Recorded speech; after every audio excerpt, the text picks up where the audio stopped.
अस्सलाम वालेकुम, good evening, नमस्ते, बोंजूर, बोंसोir, सलामत रहें जहाँ पर आप हों। आपका होस्ट नुसरत हुसैन वेलकम मैं आपको करता हूँ आज के पॉडकास्ट। एक brand new 29th and 30th हम एपिसोड कवर करेंगे पाकिस्तान आइडल का। जल्दी जल्दी से हम रवां दवा हो जाते हैं, मगर मैं आपसे जिक्र करना चाहूँगा कि इसको आखिरी तक देखिएगा। एक एंड में बड़ा सरप्राइज़ भी है आपके लिए। और द थिंग इज़ कि मुझे खुशी भी है बहुत। मैं आपका थैंक यू भी कहना चाहता हूँ, बहुत शुक्रिया अदा करना चाहता हूँ आपका कि आफ्टर 1 साल के बाद मेरा कोई वीडियो 15,000 व्यूज़ से ज़्यादा उसको मिले हैं, और वो था पिछले वाला। तो thank you for your support. और बड़ी खुशी हुई मुझे कि 1 साल लगा मुझे, लेकिन आप लोगों ने इतना सराहा। और उम्मीद करता हूँ कि अब 14,000 लोगों 15,000 लोगों ने देखा, लेकिन अगर आधे इनके आधे भी सब्सक्राइब कर लेते तो मेरे फिर सब्सक्रिप्शन कहाँ से कहाँ पहुँच जाती। उसी का इंतज़ार है। मैं मैनिफेस्टेशन के बारे में बात करता हूँ, और मीरब जेवलिन ने जो बात की थी वो हम उस पे आएंगे लेटर ऑन। लेकिन मैं मैनिफेस्ट यही कर रहा हूँ कि 1 लाख मेरे सब्सक्राइबर्स होंगे, और वो जो सिल्वर रंग का जो प्लेकार्ड होता है यूट्यूब का, वो मेरे पीछे कहीं पड़ा होगा। और वो भी दिन इंशाल्लाह देखने को मिलेगा। तो ये तो हो गया, थैंक यू आप लोगों का। अच्छा, अब मज़े की बात ये है कि आप लोग बड़ा अच्छा करते हैं कि मुझे कमेंट्स करते हैं, और मैं आपका जवाब भी देता हूँ। और एक साहिबा ने तो बहुत ही, क्योंकि पिछली बार मेरे से कुछ लैप्सेस हो गए थे। मैं रविश रुबाब साहिबा का मैं ज़िक्र करना भूल गया था उस वक्त, बिकॉज़ वो स्क्रॉल करने में मेरे से हाथ लग गया था। लेकिन उन्होंने बहुत ही ओपन फायर कर दिया मेरे पास, वेरी पुअर रिव्यू। और रविश का आपने जिक्र नहीं किया, मैं माफ़ी चाहता हूँ। मैंने उनसे कहा माय बैड, और मैं ये रिकवर कर रहा हूँ अपनी मिस्टेक उनका ज़िक्र करके। वो ये था कि उन्होंने गाया था देसा दा राजा बाय नसीम बेगम। अच्छा, ऑनेस्टली स्पीकिंग, मैं भी अब बस मैं क्या बोलूँ, ज़्यादा बोलना नहीं चाहता हूँ मैं। लेकिन जजेस के रिमार्क भी बिल्कुल सिमिलर थे जो मैं देना चाह रहा था कि एक मोनोटोनस सी एक हो गई थी उनकी आवाज़।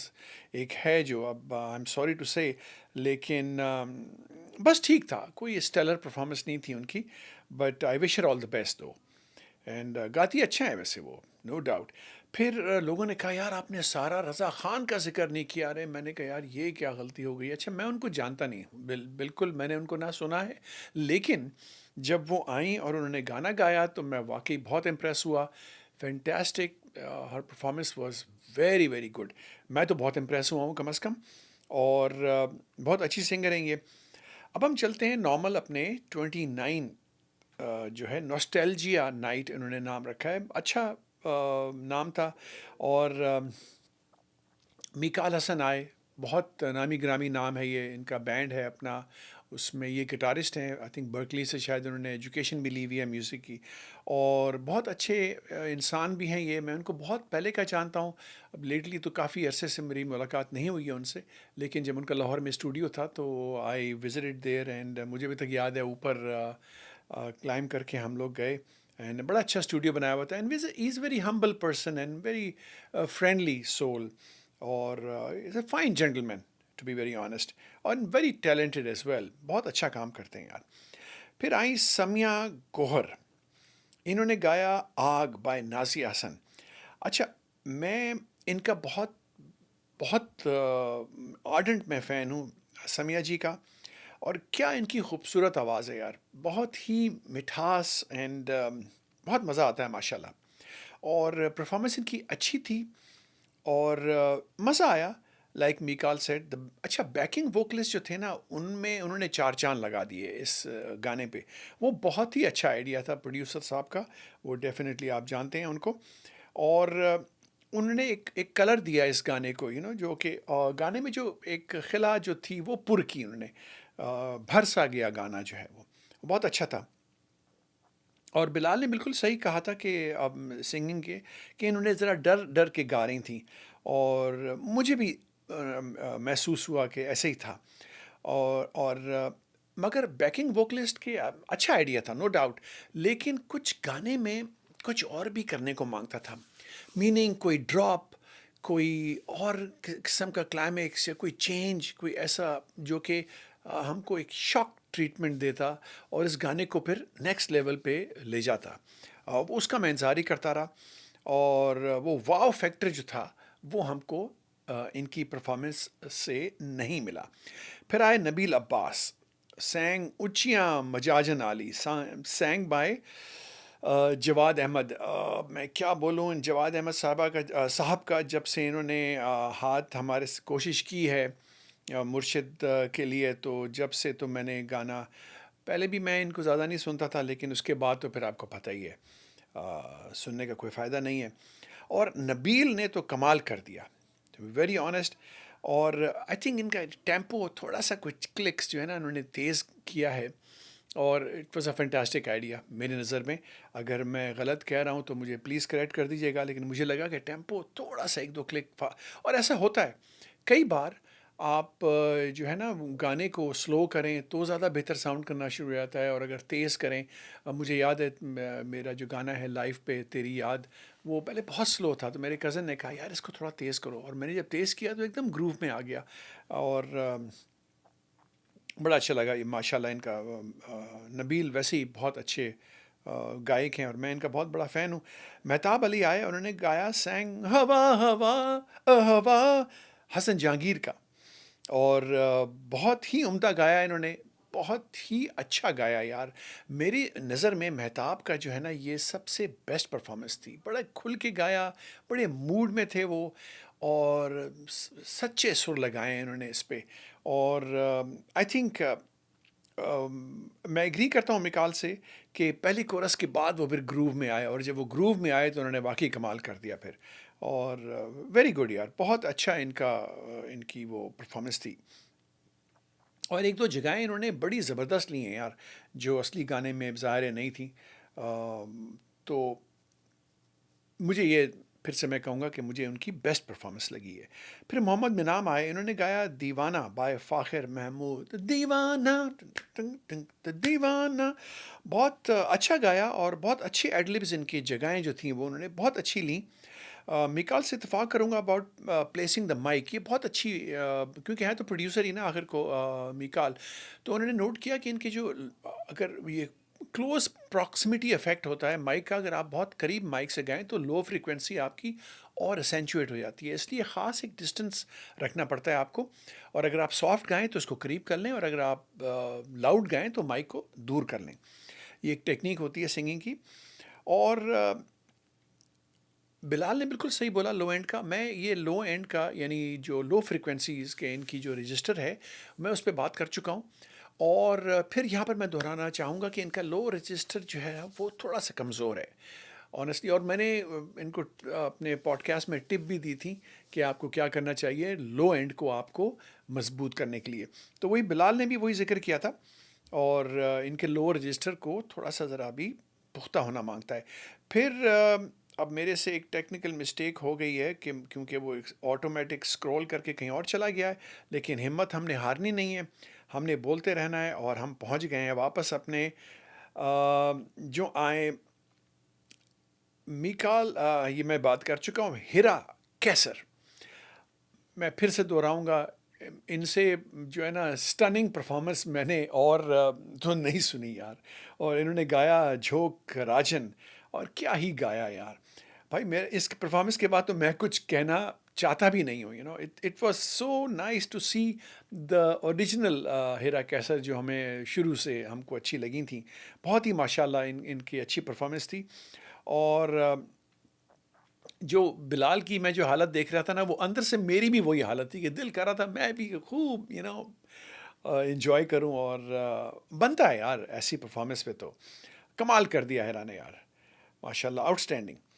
और नॉर्मली एक बात मैं जिक्र करना चाहूँगा आपसे कि जब ये मैं रिव्यू कर रहा होता हूँ ना ये प्रोग्राम, तो काफ़ी लेट नाइट हो चुका होता है, हेडसेट मैंने पहने हुए होते हैं, और अक्सर एक ही बार सुन के मैं अपने रिव्यूज़ लिख लेता हूँ। लेकिन 3 सिंगर्स हैं ऐसे जिनको मैंने पहले दोबारा फिर से सुना, एन्जॉय किया, और फिर मैंने उस पे रिव्यू दिया। उसमें एक रोहान अब्बास हैं, नबील अब्बास, और हिरा जी। तो मैंने वही किया, दोबारा मैंने सुना, और इनके जो खरज जो हैं, वो जो आवाज़ में उनकी जो है ना, जादू है यार, ज़बरदस्त माशाल्लाह। और यहाँ पर हम एंड होते हैं, फिर 29th हम शुरू करते हैं फॉरन 30th, बिकॉज मैं दो दो बार पार्ट में करता हूँ ये। नॉस्टैल्जिया पार्ट 2, और आसिम अली, आसिम अज़हर, तो बहुत टैलेंटेड आदमी है ये, इसमें कोई शक नहीं है। अपना नया एल्बम रिलीज़ कर रहे हैं आसिम अली के नाम से। I wish him all the best. इनकी म्यूज़िक भी बहुत अच्छी है और बहुत टैलेंटेड आदमी है ये। इन्होंने पहले जो आए वो जैन बलोच, अच्छा इन्होंने गाया पुरानी जीन्स बाय अली हैदर। अच्छा ऑनेस्टली स्पीकिंग, मैं जैन से मैं बहुत क्रिटिकल था शुरू से ही कि इनकी आवाज़ में विब्राटो बहुत है और सुर भी ज़रा इनके गुठीले हैं और एटसेट्रा एटसेट्रा। लेकिन इन्होंने विद ग्रेजुअली विद टाइम इन्होंने अपने आप को इतना इम्प्रूव किया है, और मैं तो इनका भी फ़ैन हूँ यार, honestly speaking. Jain just blue it out of the park. इन्होंने ऐसा छक्का लगाया है कि गेंद अब मिलेगी नहीं। और टू बी वेरी ऑनेस्ट, मैं सेफली ये कह सकता हूँ कि मुझे अली हैदर साहब बहुत बुरा भला करेंगे, लेकिन मुझे इनका जो था ना गाना ओरिजिनल से भी बहुत अच्छा लगा यार। मज़ा आ गया यार, जीते रहो माशाल्लाह, बहुत अच्छा यार। और इनकी आवाज़ में एक और चीज़ कहूँ मैं, क्रिस्पीनेस है और इमोशन से भरी हुई, और बहुत ही अच्छा एक परफॉर्मेंस थी। इनफैक्ट ये पूरे जो दो ये 29 एंड 30 जो एपिसोड्स थे, बहुत अच्छे जो है ना, सब ने गाया, वन आफ्टर द अदर। मतलब कोई कह नहीं सकता कि ये अच्छा था या नहीं अच्छा था। फिर आई नंबर 2 पे फरियाल अंबर सैंग भुए बारियाँ बाय हदीका कियानी। बड़ा अच्छा गाना है, वेरी सोलफुल। हदीका कियानी की आवाज़ इसमें ज़रा ज़्यादा मीठी आई है और ज़्यादा ब्लेंड हुई है।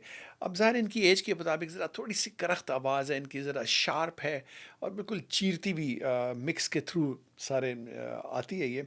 इनकी परफॉर्मेंसेस बहुत कंसिस्टेंट रही हैं, और ज़ाहिर है ट्रेंड सिंगर हैं, और कितने एफर्टलेसली, यानी बग़ैर किसी प्रॉब्लम के ये आती हैं, माइक पकड़ती हैं और हिरा की तरह से ये शुरू हो जाती हैं माशाल्लाह।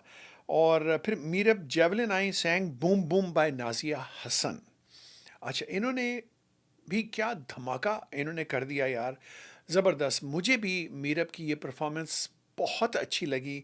बहुत फीलिंग्स थी इनकी उसमें, और बड़े मूड में ये गा रही थी। और मैं एक बात यहाँ पर ज़रूर जिक्र करूँगा, थोड़ा सा आउट ऑफ ट्रैक जाते हुए, कि ये एक चीज़ होती है मैनिफेस्टेशन, ये होती क्या भला है। अब जब उन्होंने ज़िक्र किया तो मैं बिल्कुल और भी मेरे इस पे बिलीफ पुख्ता हो गया। उन्होंने अपने आप को माइंड में देखा कि वो स्टेज पे ये गाना गा रही हैं, और इतनी बार उन्होंने देखा कि यूनिवर्स भी फिर उसने पूरा स्टार्स अलाइन करके और उनको वहाँ लाके खड़ा कर दिया कि अब आप गाएं। तो ये चीज़ होती है कि आप जो भी चाहते हैं ना ज़िंदगी में, उसको मैनिफेस्ट रखें, दुआ करते रहें। दुआ भी और क्या चीज़ है, यही चीज़ है कि आप अल्लाह मियाँ से मांगते हैं, और वो एक रेपिटिशन में मांगते हैं, और वो कभी ना कभी पूरी हो ही जाती है। और उन जो चेंजेस इसमें थे बहुत ही ज़बरदस्त थे यार। और हाँ हाँ, मैं यहाँ जिक्र करना चाहूँगा वोकल हारमोनीज़ का, यार फैंटास्टिक, बहुत अच्छा काम किया था।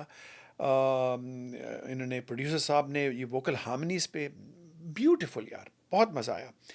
फिर हमारे फेवरेट एक और हैं जनाब आला आर्यन नवीद आए, और इन्होंने गाया माही वे तेरी याद आती है रे। बड़े अरसे बाद मैंने सुना ये फ़ाखिर महमूद, मेरे बहुत अच्छे दोस्त, बहुत अरसे से मेरी मुलाकात नहीं हुई है, लेकिन बहुत पहले के मैं इनको जानता हूँ। और ये इनके one of the better songs that he has done माशाल्लाह, वेरी नाइस। और कमिंग बैक टू आर्यन, यार क्या गाता है ये आदमी, उसकी आवाज़ जो है ना, मैं तो I am really really a huge fan. Beautiful voice इनके पास माशाल्लाह, और बड़े इमोशंस हैं, एबेंडेंस ऑफ टैलेंट है, और इनको मेरा ख्याल है ये बहुत टॉप कंटेंडर हैं आज की परफॉर्मेंस के बाद इनकी, for the top slot. Seriously मैं कह रहा हूँ, कोई बईद नहीं। एंड यंग गाय यार, ज़बरदस्त। और माशाल्लाह बेस्ट विशेस। और आसिम को भी साथ मिला के, वो बड़ा अच्छा आइडिया था। आसिम आए और उन्होंने दोनों ने साथ गाया और खूब रंग जमाया इसमें। फिर आसिम अज़हर आए, या आसिम अली अपना एल्बम रिलीज़ करने के लिए, और जो उन्होंने बड़ी अच्छी एक दिल की बात की यार, बिल्कुल मेरे टाइप की, बिकॉज़ मैं भी परफेक्शनिस्ट हूँ। एक मतलब एक पेनफुली हद तक मैं परफेक्शनिस्ट हूँ। गाने इतने बनाए हुए हैं, रिलीज़ नहीं करूँगा कि यार अभी इसमें ये गलत है, उसमें वो ठीक नहीं है। लेकिन इन्होंने जो बात की ना कि यार इम्परफेक्शन भी जो है ना कैन बी परफेक्ट, और ये मुझसे बेहतर कौन जानता है कि जो मेरा गाना था ख्वाब, उसके बारे में अगर आप डिटेल में चाहते हैं तो मेरा वो पॉडकास्ट वापस जाएँ। बल्कि मैं सबसे रिक्वेस्ट करूँगा कि आप वाक़ई सारे मेरे पॉडकास्ट देखें। वाइटल साइंस की कहानी आपको मिलेगी, जुनून की कहानी मिलेगी, हम दोस्तों का कैसे राब्ता था, कैसे फ्रिक्शन हमारी हुई आपस में, और दोस्ती फिर कैसे चली और अब तक चल रही है माशाल्लाह। तो कभी कभार गोस्ट ट्रैक जो होता है ना, गोस्ट ट्रैक यानी वो फाइनल नहीं होता, वो आप ऐसे ही जाके बाकी म्यूजिशियंस के लिए आप रिकॉर्ड करते हैं सो दैट वो अपने ट्रैक्स ले डाउन कर सकें। और वही ख्वाब भी ऐसे ही था, मुझे पता नहीं था कि ये फाइनल मेरा रिकॉर्ड होगा, तो मैंने मस्त अपना आंखें बंद करी, अपनी वालदा का सोच के मैंने वो गाया, और लोगों को फिर इतना वो पसंद आया। इट्स नॉट सुर मेरे कहीं ना कहीं एक दो जगह मेरे परफेक्ट नहीं लगे, लेकिन लोगों ने वो छोड़ के जो इमोशंस मेरे उसमें आए हैं वो उनको इतना सराहा है कि that has become one of my top songs actually. और ये एक आइडिया मैं आपको बता दूं कि फ़र्ज़ करें अगर आप प्रोड्यूसर हैं और आपके पास एक सिंगर है, और नया नया आया है, ठीक है। तो ये आसिफ साहब ने मुझे बात बताई थी, हमारे टॉप इंजीनियर हैं, कि आप पहले ही उनकी जो वो टेक है ना, उसमें रिकॉर्ड बटन दबा दें आप, तो यू नेवर नो कि वो वही टेक सबसे अच्छी हो। और ऐसे ही होता है, अगर आप अगर आर्टिस्ट को आप बोले ना कि हाँ जी टेक है, तो वो टेक के नाम से ही जो है ना वो बंदा कॉन्शियस हो जाता है। तो आप ये कहें उसको कि यार ये प्रैक्टिस रन चल रहे हैं, 3-4 हम प्रैक्टिस रन करेंगे। और आजकल तो क्योंकि अनलिमिटेड ट्रैक्स हैं, आप जो है ना जो भी जितने भी ट्रैक गाए हैं वो उनको रख लें, और उन्हीं में से आपको कोई ना कोई ट्रैक, इसको कॉम्पिंग बोलते हैं हम, वो आपको मिल जाएगी। और उम्मीद है आपको ये पसंद आएगा। हाँ, जो आपको एंड में मैंने बोला था, अगर आप यहाँ तक पहुँच गए तो मैं ज़रूर ये कहना चाहूँगा, मैं एक ये जो हमारे बच्चे हैं बिल्कुल यंग हमारे कंटेस्टेंट्स, इन अगर ये चाहें इनमें से कोई, मैं इनकी मदद कर सकता हूँ इस लिहाज से कि जो गाना अगर इन्होंने बनाया है अपना, तो उसको कोई इम्प्रूव करना है, या मुझसे पूछना है कि सर ये बताएं कि इसके क्या चांसेस हैं, इसमें क्या हो सकता है ये और वो, तो no charges, no nothing, they can get in touch with me, और जो भी मेरे से मदद हो सकी मैं इंशाल्लाह ज़रूर करूँगा। ऐसे टैलेंट को आगे जाना चाहिए, बहुत आगे जाना चाहिए यार। और लाइक सब्सक्राइब कमेंट ज़रूर करें, और अगर आपने यहाँ तक देख ही लिया है तो भाई सब्सक्राइब भी कर देना यार। मेरा टारगेट तो खैर बहुत वसी है, लेकिन इंशाल्लाह जल्दी हम आपकी हेल्प से हम इसको पूरा कर लेंगे। अपना ख्याल रखिएगा, जीते रहें, खुदा हाफिज़।